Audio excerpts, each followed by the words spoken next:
নমস্কার বন্ধুরা, বুলবুলের রান্নাঘরে সবাইকে স্বাগত। আপনারা সবাই কেমন আছেন? আশা করি সবাই ভালো আছেন, আর আমিও মোটামুটি ভালোই আছি।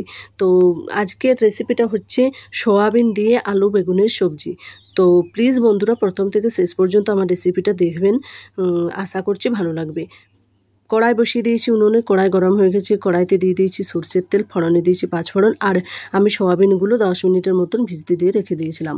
তারপর দিয়ে দিলাম সয়াবিনগুলো ভালোভাবে নেড়ে চেড়ে দিয়ে দিলাম পরিমাণ মতো লবণ দেওয়ার পর ভালোভাবে সয়াবিনগুলো আমি ভেজে নেব।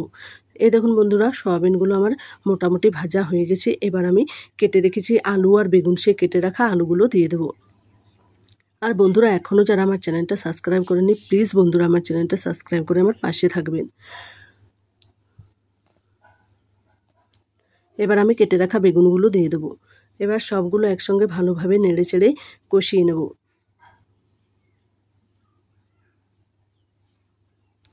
ভালোভাবে নেড়ে চেড়ে কষিয়ে নিয়েছি। এবার দিয়ে দেবো আমি একটু লবণ, যেহেতু আগে একবার লবণ দিয়েছি তাই একটু কম দেব।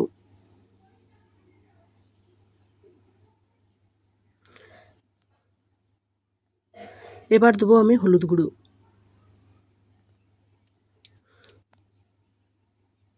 এবার ভালোভাবে নেড়ে চেড়ে কষিয়ে নেব, সবগুলো একসঙ্গে মিশিয়ে নেব।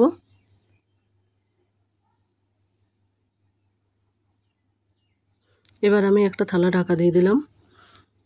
ঢাকা দেওয়ার পর আর একটু নেড়ে চেড়ে দেখে নেব। এবার আমি বেটে রেখেছি জিরে, ধনে আর লঙ্কা, সবগুলো একসঙ্গে দিয়ে দেবো।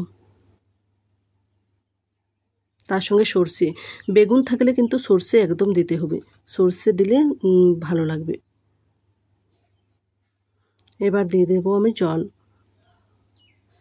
একটু জল দেব, কারণ যাতে সবগুলো ভালোভাবে সেদ্ধ হয় আর মশলার গন্ধটাও যায়। এবার আমি এটা ঢাকা দিয়ে দেবো। এই দেখুন বন্ধুরা, 10 মিনিটের মতন ঢাকা দিয়েছিলাম। মোটামুটি আমার সেদ্ধ হয়ে গেছে। এবার নামিয়ে নিয়ে ছকে নেব।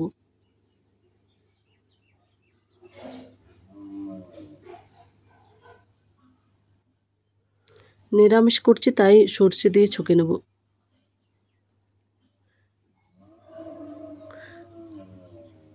আমাদের সোমবারে নিরামিষই হয়। তো এবার দিয়ে দেবো আমি সর্ষের তেল।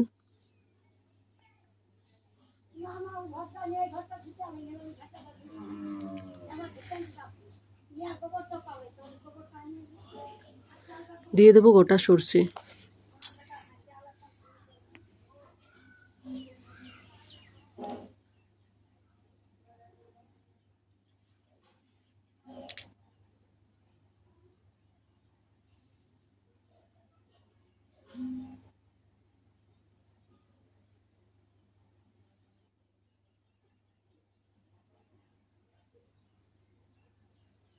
এবার আমি সব সবজিটা দিয়ে দেবো। সবজিটা ভালোভাবে নেড়ে চেড়ে এবার আমি দেখুন বন্ধুরা নামিয়ে নিয়েছি, একদম রেডি হয়ে গেছে আলু, সয়াবিন আর বেগুনের সবজি। এটা আপনারা বাড়িতে একবার ট্রাই করে দেখবেন, খেতে দুর্দান্ত লাগবে। আর যদি ভালো লাগে তাহলে লাইক, কমেন্ট, শেয়ার করবেন, আর কমেন্ট করে অবশ্যই জানাবেন যে আমার রেসিপিটা কেমন হয়েছে। আর সবাই ভালো থাকবেন, সুস্থ থাকবেন। ধন্যবাদ।